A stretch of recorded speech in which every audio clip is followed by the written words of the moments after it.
Welcome to this video on judicial impartiality, judicial activism, and self-restraint. I am Yasin Al-Razi, Assistant Professor of Law at Jagannath University, Dhaka.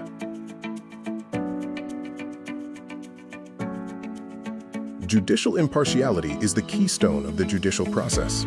It demands that a judge adjudicates objectively, independently, and without bias. Black's Law Dictionary defines it as the state of mind where a judge is free from bias, prejudice, interest, or influence.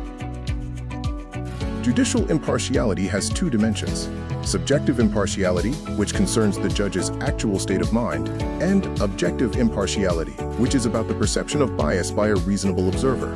The core principle is that justice must not only be done, but must manifestly be seen to be done. Impartiality is critical because, without it, law becomes arbitrary and justice collapses. It ensures that the law governs, protects individuals from governmental excesses, sustains public trust, and establishes the judiciary as a neutral arbiter among the branches of government. In the common law tradition, impartiality is linked to the principle of no one shall be a judge in his own cause. Key precedents like Dimes versus Grand Junction Canal and Pinochet No. 2 illustrate the setting aside of judgments due to judges' interests or apprehended bias. The civil law tradition considers impartiality integral to judicial ethics and procedural fairness. Article 6.1 of the European Convention on Human Rights guarantees the right to an independent and impartial tribunal.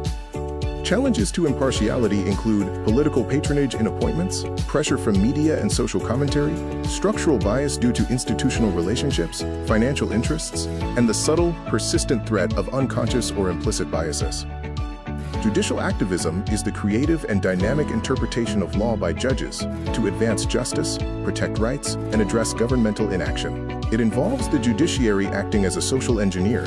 Leading cases include Maneka Gandhi versus Union of India and Dr. Mohiuddin Farooq versus Bangladesh. Judicial self-restraint is a philosophy of minimalism, where courts strictly interpret the law and avoid encroaching on the domains of other branches. It emphasizes that policy-making belongs to the legislature. Justice Frankfurter referred to it as the, quote, humility of judicial power. This table summarizes the fundamental distinctions.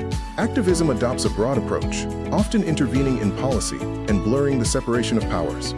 Self-restraint adheres to a strict approach, defers to elected branches, and aims to maintain institutional harmony. Thank you for watching this video.